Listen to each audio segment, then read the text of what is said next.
Hey there. So we're going to start this out a little different. I know you don't usually see me, but I'm sitting down at my desk in the studio and I'm editing the video that you're about to watch. And I want to talk about why I chose to do a Valentine's wreath. So I asked over on my social media, if you're not following me on Facebook, where are you? But I asked last Monday, what did you guys want to see? Did you want to see a Valentine's wreath? Did you want to see an everyday wreath?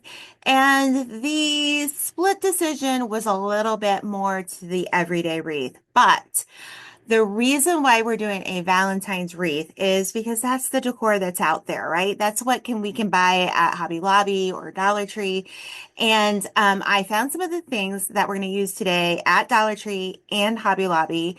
And then I had some of the mesh already on hand here. So I got that from the wreath shop. So my purpose in talking to you before we start this is to remind you that each of these wreaths that I make are like a wreath recipe.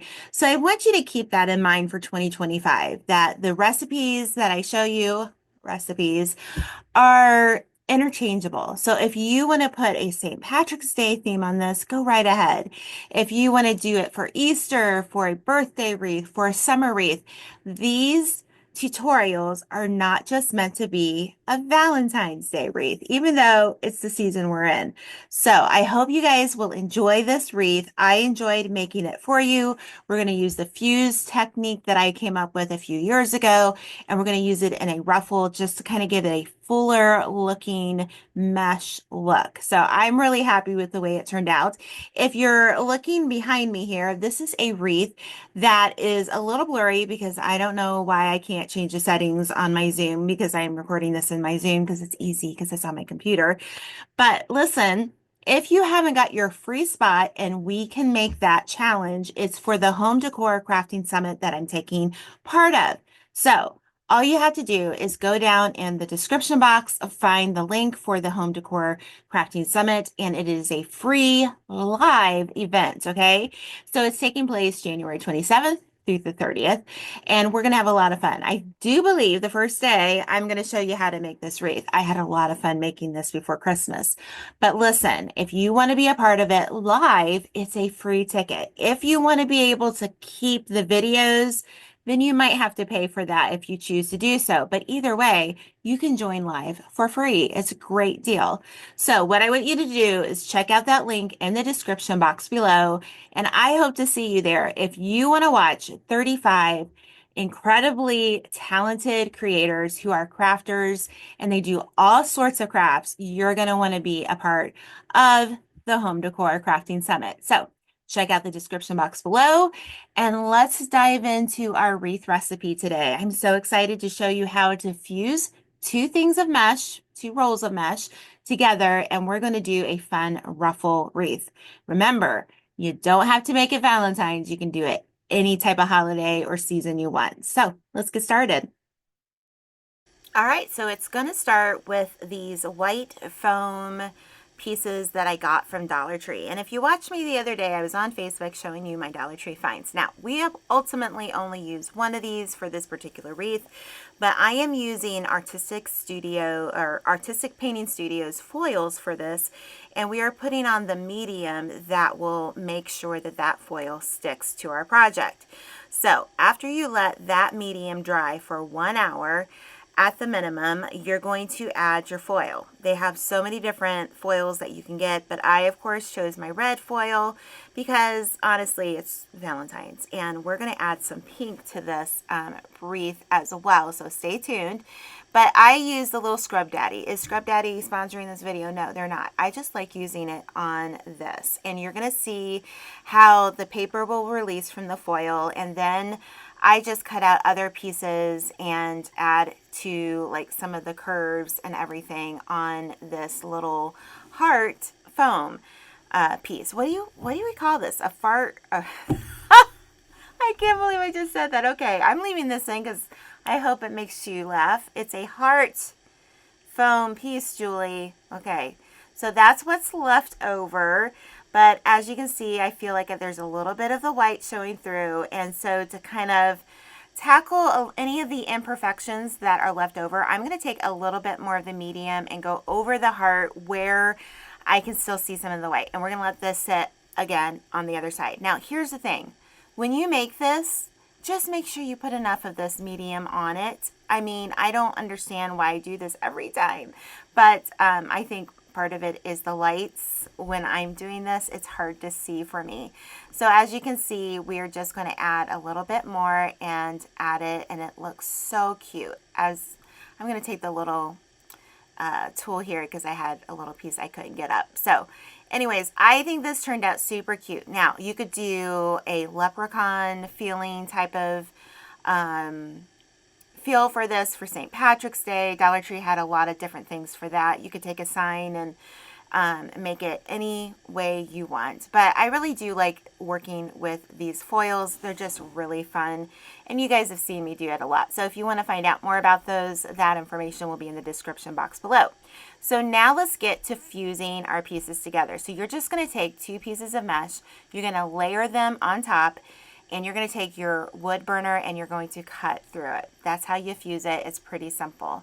Now what we're going to do is we are going to ruffle it. I'm taking a 16-inch wreath frame that I got from the Wreath shop. I particularly like these frames a little bit over the Dollar Tree frames because they're just stronger. I'm just going to say it. They're better quality and they're stronger. So we are starting only using the 2 middle wires. We're going to make sure the curl side up. We're going to roll in a little bit on each side, and then we are going to gather it, and that creates our ruffle.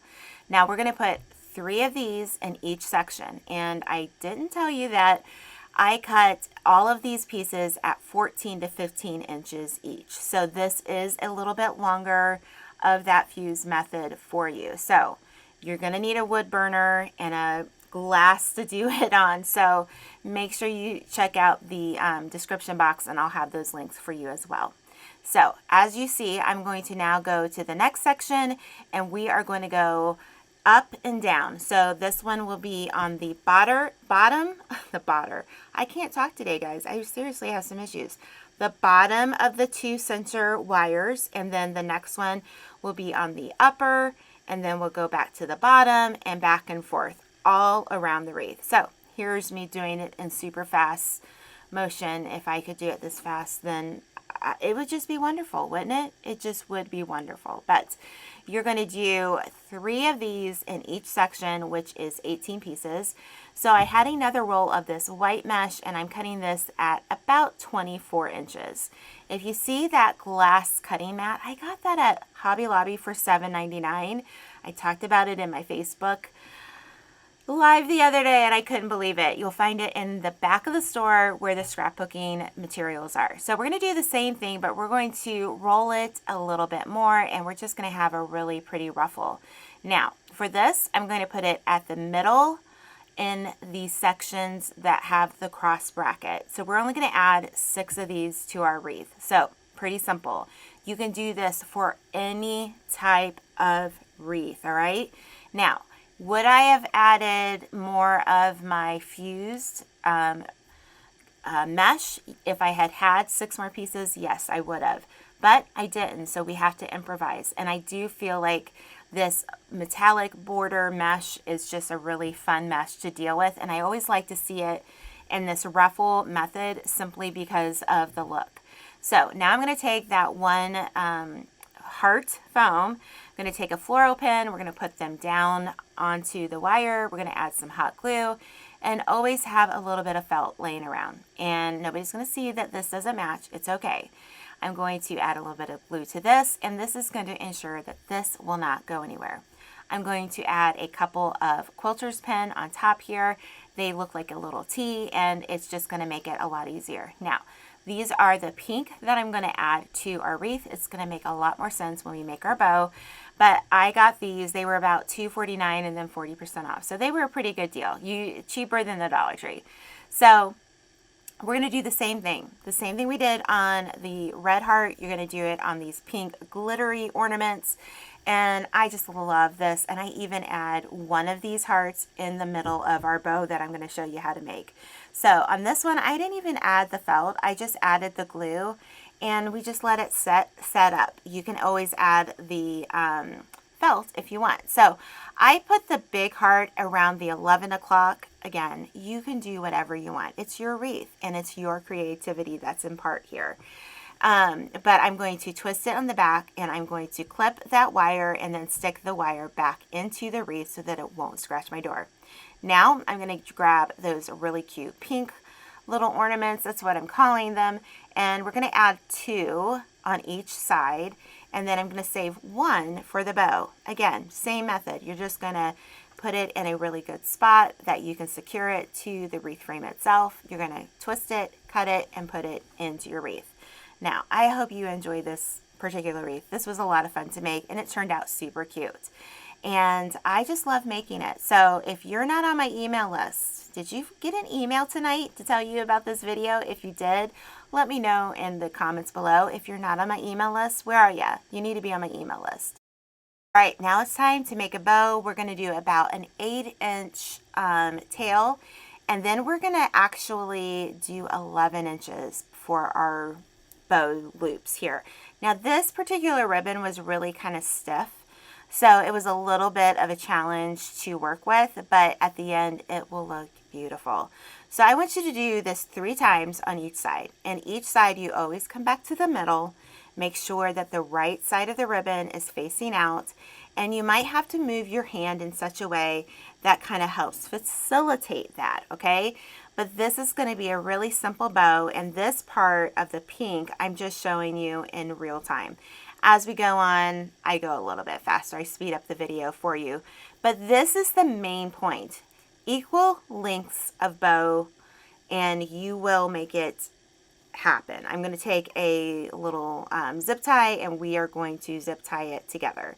And I like to work in segments when I work with bows like this, and when I teach it as well, simply because I feel like it's a little bit easier to understand. When you think about making a bow, we're building on top of each other. So again, I cut about 8 inches here, and then we're going to just kind of fluff out our bow a little bit. Again, this ribbon was a little stiff, so it was a little different to work with. I just take my 2 fingers and I go through the loops and just turn the ribbon to the direction you want. It really will kind of submit to your hands, if that makes sense, but you just have to know how to work with it.